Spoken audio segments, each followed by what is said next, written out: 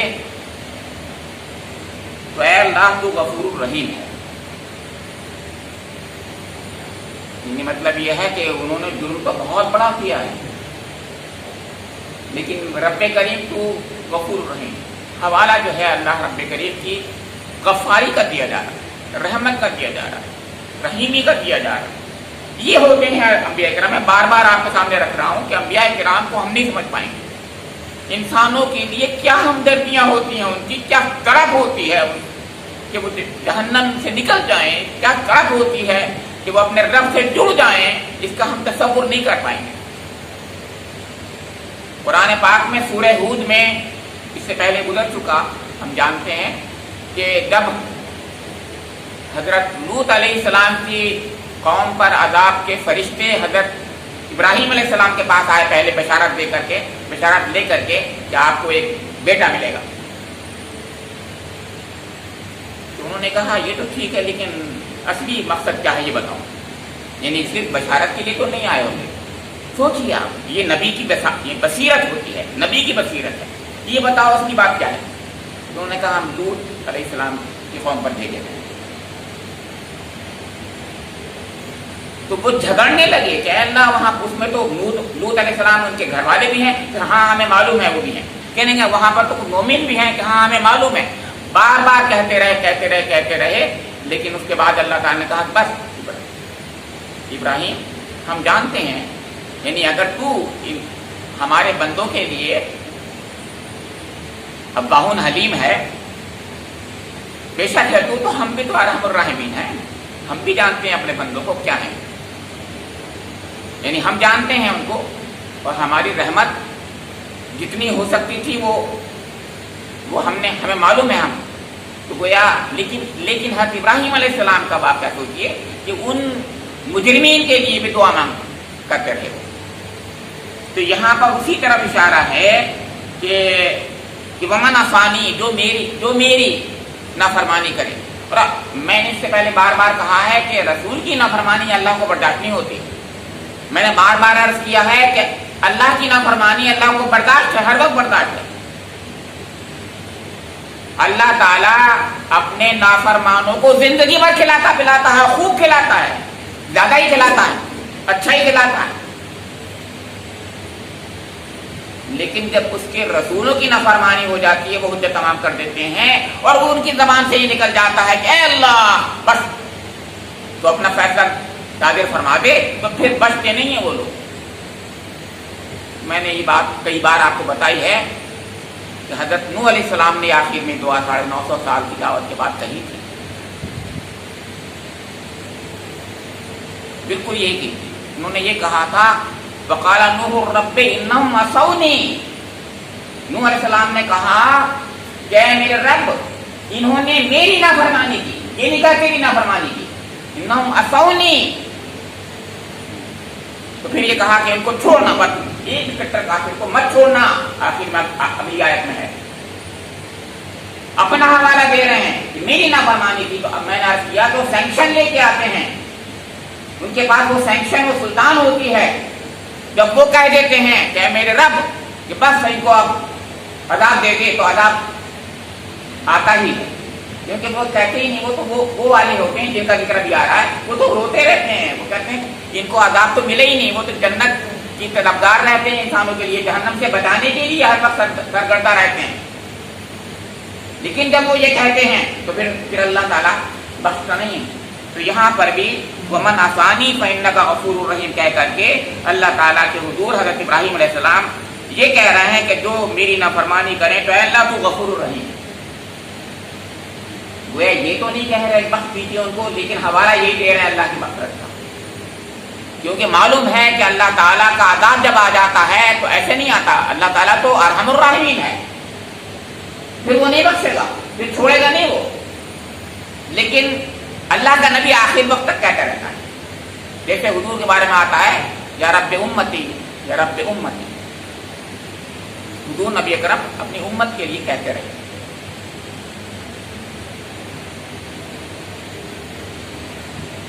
ہر رسول کہے گا میں نے یہی عرض کر رہا ہوں یہ جو باتیں آتی ہیں ہمارے سامنے یا رب نفسی یا رب نفسی، وہ کسی وقت کی بات ہوگی.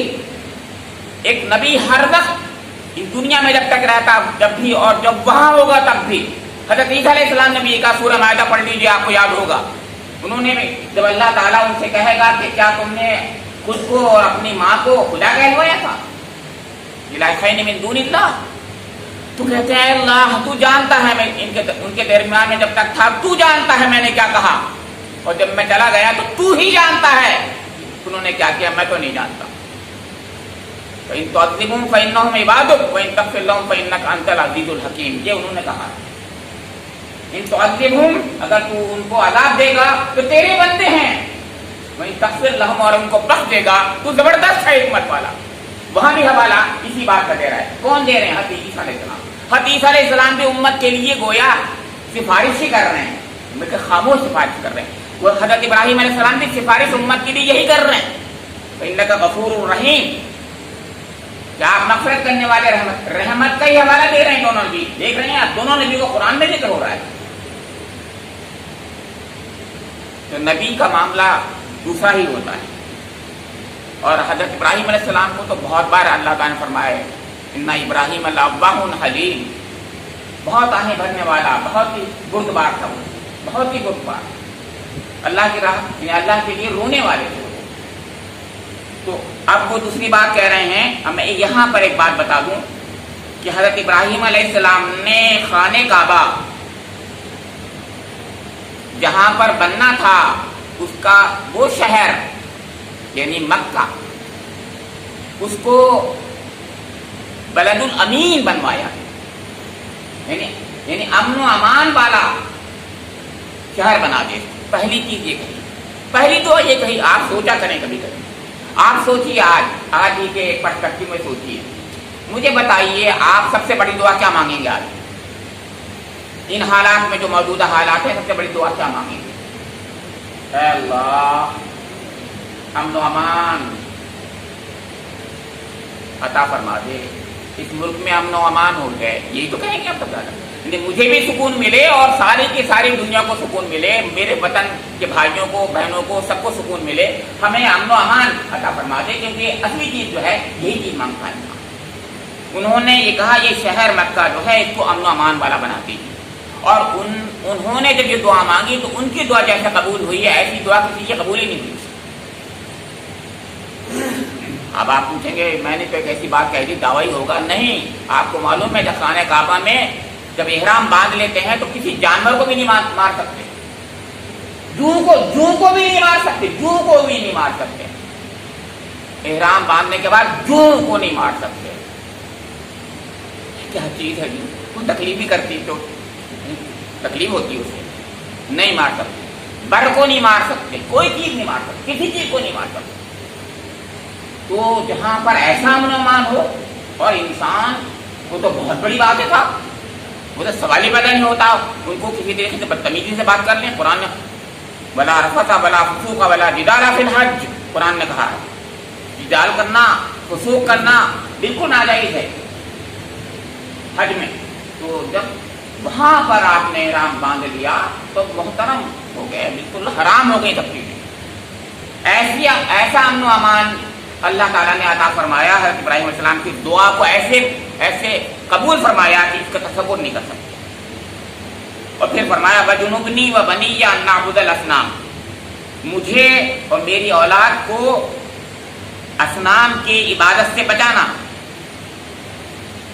بت پرستی سے بچانا. چنانچہ انہی میں سے حضور نبی اکرم محمد صلی اللہ علیہ وسلم مبعوث ہوئے. اور آپ نے جس انداز سے بت پرستی کے خلاف آواز لگائی ہے آپ جانتے ہیں ہم کیا کہیں گے. لا الہ الا اللہ محمد رسول اللہ، جس انداز سے آپ نے آواز لگائی ہے ایسا ظاہر ہے ان کے جد امجد حضرت ابراہیم علیہ السلام کو کہہ سکتے ہیں، ضرور انہوں نے لگائی تھی، اس کا تو ذکر قرآن کرتا ہے.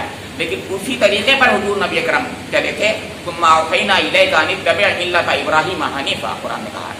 اسی طریقے پر بالکل وہی طریقہ آج حضرت ابراہیم علیہ السلام کا طریقہ.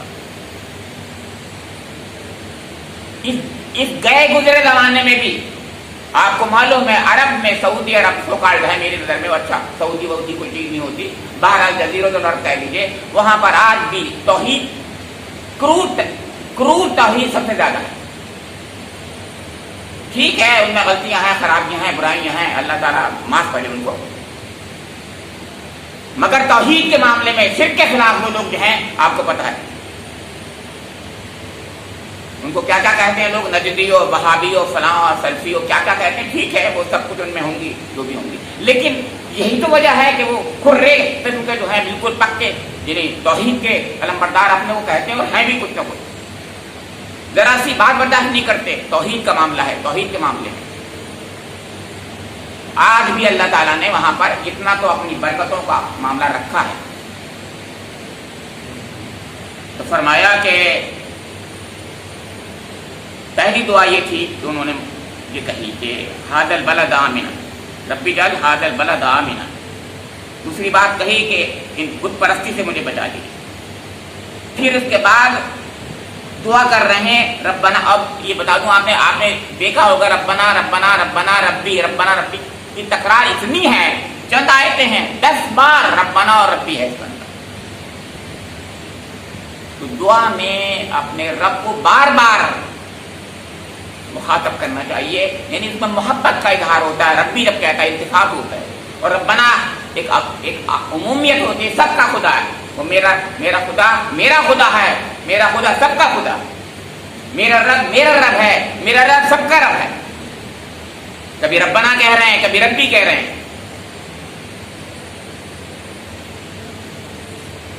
یہاں کہا ربی انہن ظلمن کثیرا من الناس، ربی میرے رب، پھر کہہ رہے ربنا انی اسکنت من ذریتی بواد غیر ذی زرع عند بیتک المحرم، ربنا، ابھی ربنا تھا، آیت ختم نہیں ہوئی، پھر دوبارہ ربنا کہہ دیا، یعنی ایک جملہ ختم نہیں ہوا پھر ربنا، تو بار بار ربنا کی تکرار ہو رہی ہے۔ ہم بھی دعا میں اپنے رب کو بار بار خاص طور سے تکرار کر کے اس سے تعلق قائم کریں، یہ سکھایا جا رہا ہے دعا کے ذریعے، یہ سکھایا جا رہا ہے، تو دعا کرو بار بار کو، اے میرے رب، اے میرے رب، اے اللہ، اے ہمارے رب، تعلق قائم ہوتا ہے اللہ تعالیٰ سے۔ کہہ رہے ہیں انی اسکنت من ذریتی بواد غیر ذی زرع عند بیتک المحرم، اے ہمارے رب میں نے اپنی ذریت کو اس بن کھیتی چٹیل میدان والی زمین میں بے آب ہو گیا، وادی میں بسا دیا ہے، تیرے ایک حصے کو، اپنی اولاد کے ایک حصے کو، یعنی حضرت اسماعیل علیہ السلام والی اولاد، ان کے ایک حصے کو، یہ من ذریتی، من تبید کا ہے، اسے کہتے ہیں تبید کا، یعنی ان کی اولاد اور بھی تھی، ان میں سے ایک حصہ اولاد کا، اس کو میں نے بسا دیا۔ اس کا مطلب یہ ہے وہ چھوڑ کے جو گئے تھے اللہ کے حکم سے چھوڑ کے گئے تھے، بہت واضح ہے، بالکل ایسے نہیں چھوڑ گئے تھے کسی وجہ سے، جیسے کہ یہودی کٹے نہ لایا، وہ باندھی تھی اور ناراضگی ہو گئی تھی، اور ساری نے کہا اس کو ہٹاؤ، یہاں سے نکالو، اور انہوں نے اپنی بیوی کو خوش کرنے نعوذ باللہ اس کو وہاں چھوڑ دیا، بالکل غلط، بالکل جھوٹ۔ تو میں نے اپنی ذریت کو، حضرت ابراہیم علیہ السلام کہہ رہے ہیں، یہاں بسا دیا ہے، سکونت کے لیے بسایا ہے، جہاں کوئی کھیتی نہیں ہوتی، عند بیتک المحرمی، تیرے گھر جو محترم گھر ہے اس کے نزدیک بسا دیا میں، محترم گھر کے پاس بسا دیا۔ گھر ابھی نہیں بنا تھا، گھر بعد میں بنایا، لیکن ان کے ذہن میں نقشہ ہے، اس کا مطلب سب باتیں اللہ کی طرف سے ہو رہی ہیں، سب معلوم تھا ان کو کہ یہاں یہ ہوگا، اور اللہ تعالیٰ نے وحی کے ذریعے سے بتا دیا تھا، بعد میں اس کا نقشے کو باقاعدہ عملی جامہ پہنایا گیا، وہ سورہ بقرہ میں آپ کو معلوم ہے۔ وَإِذْ يَرْفَعُ إِبْرَاهِيمُ الْقَوَاعِدَ مِنَ الْبَيْتِ وَإِسْمَاعِيلُ رَبَّنَا تَقَبَّلْ مِنَّا إِنَّكَ أَنْتَ السَّمِيعُ الْعَلِيمُ رَبَّنَا وَاجْعَلْنَا مُسْلِمَيْنِ لَكَ وَمِنْ ذُرِّيَّتِنَا أُمَّةً مُسْلِمَةً لَكَ وَأَرِنَا مَنَاسِكَنَا وَتُبْ عَلَيْنَا إِنَّكَ أَنْتَ التَّوَّابُ الرَّحِيمُ، وہ پوری دعائیں ہیں، پوری دعائیں، ایک دو نہیں، کتنی دعائیں ہیں، ایک دو نہیں، کئی دعائیں ہیں۔ ان میں حضور نبی اکرم صلی اللہ علیہ وسلم کے لیے ربنا وابعث فیہم رسولا منہم بھی دعا ہے، اسی لیے حضور نبی اکرم حضرت ابراہیم علیہ السلام کی دعا کے مصداق ہیں، اسی دعا کی قبولیت کا اظہار۔ تو یہاں پر فرمایا جا رہا ہے کہ اے ہمارے رب، میں نے اپنی ذریت کا ایک حصہ جو ہے یہاں بسا دیا تیرے گھر میں، جو ہاں کوئی کچھ بھی نہیں ہوتا، بے آب و گیا میدان ہے، بے آب و گیا وادی ہے، تیرا گھر مگر یہاں گھر کے پاس بسایا ہے۔ اس کا مطلب گھر کے پاس بسانا چاہیے، اللہ کے گھر کے قریب بسانا چاہیے، مومنوں کو رہنا چاہیے۔ آج بدقسمتی سے معاملہ کیا ہے، مسجدیں دور ہیں، جنگلوں میں رہ رہی، اسی لیے ان کی حفاظت نہیں ہو پا رہی۔ جہاں مسجدیں ہوں وہاں اس کے قریب مومن رہیں، نمازی اس کو خاص طور سے یعنی حفاظت کریں، یہ ذمہ داری مومنوں کی، مسلمانوں کی ہے۔ آج ہمارے مولانا سیف اللہ رحمانی نے بھی کہا ہے، اخبار میں آیا ہے، یہی بات کہی، فرمایا گیا کہ کیوں میں نے یہاں بسایا، اس لیے کہ ربنا لیقیموا الصلاۃ فجعل افئدۃ من الناس تهوی الیہم، اے میرے رب میں نے تیرے گھر کے قریب اس لیے بسایا ہے اپنی اولاد کے حصے کو کہ لیقیموا الصلاۃ، تاکہ یہ نماز قائم کریں۔ میں نے کہا یہ بات تھی، مسجد اس لیے ہوتی ہے نماز قائم کی جائے۔ یہ بات انہوں نے یہاں ہی نہیں کہی لیقیم الصلاۃ، آگے پھر کہا ہے، آپ معلوم ہے ربی اجعلنی مقیم الصلاۃ ومن ذریتی ربنا وتقبل دعا، اسی دعا کو دوبارہ کہا ہے حضرت ابراہیم علیہ السلام۔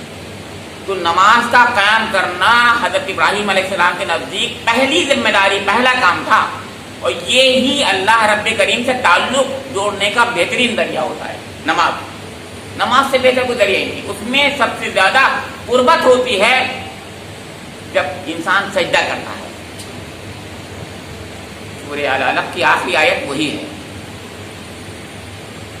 سجدہ کرو قریب ہو جاؤ اپنے رب۔ سجدہ کی آیت ہے کہ میں نے نہیں پڑھی کیونکہ سب کو سجدہ واجب ہو جائے گا، بہرحال آپ جانتے ہیں۔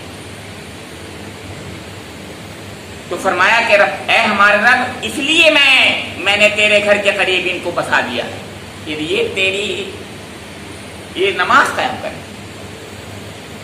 تو جب نماز قائم کریں تو کیا کر، پہلی دوسری چیز فجعل افئدۃ من الناس، تو لوگوں کے دل ان کی طرف مائل کر دے، یعنی ظاہر ہے بے آب و گیا جنگل ہے، کوئی ہے کچھ کھانے پینے کا نہ سامان ہے، نہ بالکل بے آب و گیا، بن کھیتی کی جگہ ہے، تو اے اللہ یہاں پر کچھ لوگ آئیں تبھی تو کوئی کام بنے گا۔ فجعل افئدۃ من الناس، لوگوں کے دل مائل کر دے۔ آج دیکھیے حضرت ابراہیم علیہ السلام کی دعا کیسے قبول ہوئی ہے۔ میرے اور آپ کے دل میں ہر وقت تمنا رہتی ہے، کتنا ہی حج کر لیجئے، عمرہ کر لیجئے، تمنا یہی رہتی ہے اللہ ایک بار اور دکھا دے، ایک بار اور دکھا دے، ایک بار اور دکھا دے۔ ہر ایک کی تمنا، ہر مومن کی تمنا یہ ہوتی ہے اللہ حج کرا دے، اللہ عمرہ تو کم سے کم کرا ہی دے۔ یہی ایمان ہے، یہی ایمان ہے۔ اب وہ دعا یہ ایسے قبول ہوئی کہ میرے آپ کے دل میں ڈال دیا۔ اور سنیے صاحب، میں تو یہ کہہ رہا ہوں کہ نہ صرف آپ اور میں یہ جو مومن ہیں بلکہ غیر مسلمین بھی جنہیں کتنا چاہتے ہیں کسی طریقے سے ہمیں صاحب دکھوا دو کہ نہ آپ لوگ نہیں جا سکتے وہاں پر، آپ قدم بھی نہیں رکھ سکتے۔ اچھا، تو کہتے ہیں یہ کیا بات ہے، وہ بھی چاہتے ہیں کہ دیکھیں آپ ہے کیا چیز۔ اللہ تعالیٰ سے دعا کر رہے ہیں کہ فجعل افئدۃ من الناس، لوگوں کے دل مائل کر دے اس کی طرف، خانہ کعبہ کی طرف، تہوی الیہم وارزقہم من الثمرات لعلہم یشکرون، تو لوگوں کو دلوں کو ان کا مشتاق بنا اور انہیں کھانے کو پھل دے۔ تین دعائیں کی ہیں آپ غور کیجیے۔ ایک پہلی دعا کیا کی ہے کہ ربنا لیقیموا الصلاۃ، یہ دعا اگر آپ دیکھیں گے روحانی غذا کا سامان ہے۔ دوسری دعا جو ہے فجعل افئدۃ من الناس، لوگوں کے دلوں کو مائل کر دے، محبتیں قائم ہو جائیں، آپس میں قائم ہو جائیں، یہ ایک قسم کی یعنی روحانیت کا دوسرا ایک پیرایا ہے۔ اور تیسرا جو ہے ایک مادی دعا مانگی ہے کہ پھل، تو یہاں پر جو ہے اس کی فراوانی کر دے۔ وہاں پر تو کچھ بھی نہیں ہوتا، کھیتی نہیں ہوتی، پھل تو بہت بڑی چیزیں نہیں ہوتے آپ کو پتہ ہے، لیکن سب سے زیادہ پھل وہاں ملتے ہیں، ہر زمانے میں پھل ملتے ہیں صاحب۔ حضرت ابراہیم علیہ السلام کی دعا کا یہ اثر ہے، یعنی قبولیت ایسی ہوئی ہے کیا وہاں ہر چیز مل جائے گی صاحب، یہاں نہیں ملے گی، ہندوستان میں نہیں ملے گی، بہت سی چیزیں وہاں مل جائے گی، بے موسم کے وہاں پھل مل جائیں گے، تاکہ لال لہم یشکرون، تاکہ یہ تیرا شاید یہ تیرا شکر ادا کریں، اللہ تعالیٰ کے بندے شکر ادا کریں، اس لیے تو یہ کام کر دیجیے۔ تو روحانی رزق، نفسیاتی رزق، جسمانی رزق سب کا انتظام کر دیا اللہ، یہ تھا۔ اوپر کی دعا میں اور نیچے کی دعا میں فرق یہ ہے کہ اوپر کی دعا ایک کلیکٹیو اور ایک اجتماعی طور پر ایک بات کہہ رہی تھی، یعنی تمام لوگ کے لیے امن و امان کا گہوارہ بن جائے، شہر مکہ جو ہے بلد امین بن جائے، سب کے لیے ہو جائے۔ امن فساد کے خلاف ہوتا ہے، آپ بھی جانتے ہیں، یہ کلیکٹیو ایک چیز ہوتی ہے، اور سکون جو ہوتا ہے انسان کا اپنا ایک شخص کو ملتا ہے، سکون نماز میں ملتا ہے، سکون نماز میں ملتی ہے، اور امن امان جو ہے باہر سے ایک چیز ہوتی ہے جس کے لیے کوششیں کرنی پڑتی ہیں، یعنی امن و امان کا گہوارہ کوئی بن جائے، دعائیں بھی کرنی پڑتی ہیں، کوششیں بھی کرنی پڑتی ہیں۔ تو فرمایا کہ ربنا انک تعلم ما نخفی وما نعلن، اب بات ہوتی ہے کہ دعا کو جیسے سمیٹا ہے حضرت ابراہیم علیہ السلام نے، اس کا تصور بھی ہم نہیں کر سکتے۔ وہ یہ کہہ رہے ہیں کہ اے ہمارے رب، انک تعلم ما نخفی، تو جانتا ہے جو میرے دل میں ہے، جو میں چھپائے ہوئے ہوں اور جو میں ظاہر کر رہا ہوں، یعنی مطلب یہ ہے کہ میں تو کیا کیا کہنا چاہتا تھا تو جانتا ہے، زبان پہ بہت سی باتیں نہیں آ پا رہی ہیں میرے، بہت سی باتیں آ تو رہی ہیں لیکن حجاب درمیان میں کچھ ہو گیا ہے کہ میں عرض کرنے میں اس کو ذرا سمجھتا ہوں کہ پتہ نہیں بے ادبی ہو جائے، میں مانگنا چاہتا ہوں وہ چیزیں بھی، لیکن میں کہتا ہوں کہیں ایسا نہ ہو بے ادبی ہو، میں مانگ رہا ہوں، میں کہہ رہا ہوں اے اللہ مجھے ڈیوٹی دے دے، کپڑا دے دے، مکان دے دے، مان لیے، تو کہیں ایسا نہ ہو اے رب کریم مجھے میں دنیا کی چیزیں مانگ رہا ہوں تو حجاب ہوگا، تو جانتا ہے کہ میں کیا مانگنا چاہتا ہوں، میں وہ بھی مانگ رہا ہوں جو آخرت جس سے بنتی ہے، وہ بھی مانگ رہا ہوں جس سے دنیا بنتی ہے، مطلب کہنے کا یہ تھا، ہر چیز مانگنا چاہتا ہوں رب کہ تو جانتا ہے دل کو میرے، اس کی جامعیت کا اندازہ ہم اس سے لگائیے کہ تو جانتا ہے میں کیا کہنا چاہتا ہوں، اس سے زیادہ رہنے والا یہ ہے دعا جو ہے۔ وما يخفى على الله من شيء في الارض ولا في السماء، یہ اللہ کی طرف سے بات تھی، لیکن اللہ تعالیٰ اس کو گویا ایسرٹ کر رہا ہے، افرم کر رہا ہے کہ اللہ تعالیٰ سے کوئی چیز چھپی نہیں ہے زمین اور آسمان میں، بالکل کوئی چیز چھپی نہیں، یا ظاہر ہے جو تم چھپاتے ہو وہ بھی، جو تم ظاہر کرتے ہو سب کچھ جانتا ہے، بے شک جانتا ہے، گویا اللہ تعالیٰ اس کی تائید کر رہا ہے کہ بے شک صحیح کہہ رہا ہے ابراہیم، تو صحیح کہہ رہا ہے، اور ابراہیم کے بعد میں اور آپ جو بھی کہہ رہے ہیں سب یہی کہہ رہے ہیں، اللہ تعالیٰ سب سے یہی کہہ رہا ہے کہ ہاں میرے بندے بالکل صحیح کہہ رہا ہے، میں تو تیرے دل کا حال جانتا ہوں، تو نے جو مانگا وہ بھی میں نے تجھے دیا، تو نے جو نہیں مانگا دل میں تمنا تھی وہ بھی میں دیتا ہوں، تجھے دیتا رہا ہوں۔ اب میں عرض کروں کہ ان آیات سے پہلے گزشتہ ہفتے جو آپ نے آیتیں سنی تھیں وہ عمومی نوعیت کی تھیں، بالکل عمومی نوعیت کی تھی۔ ان میں فرمایا تھا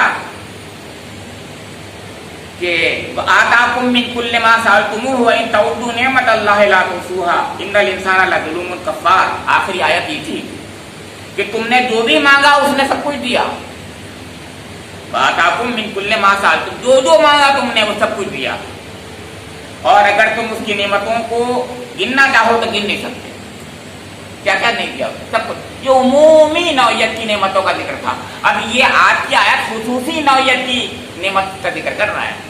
اب آپ پوچھیں کیسے؟ مجھے اللہ تعالیٰ نے آنکھیں دی، ہاتھ دیے، پیر دیے ہیں، مجھے ایک اچھا سے سکونت کا گھر دیا، مجھے اللہ تعالیٰ نے زبان دی، گویائی دی، عقل دی، ذہن دیا، کچھ نہ کچھ تھوڑا بہت علم دیا، یہ سب کچھ کس نے؟